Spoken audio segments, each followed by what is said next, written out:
сыйластығын айта кетейін. Өтеді жазда келеді күзде, асқақ армандар ереді бізге. Қысқа ғұмырда сыйластық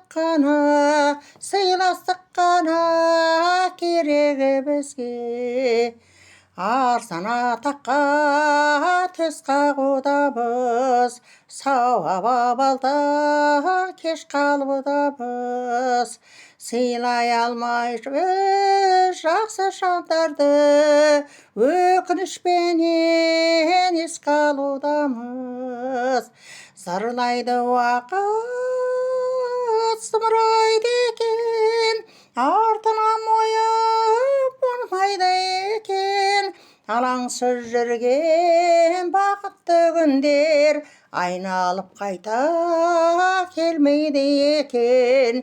Алаңсыз жүрген бақытты күндер айналып қайта келмейді екен деп, осы деніміз сау, аяғымызбен басып сөйлейтін сөз сөйлеп жүрген бақытты күндерімізді бағалайық достар, тигдок достар.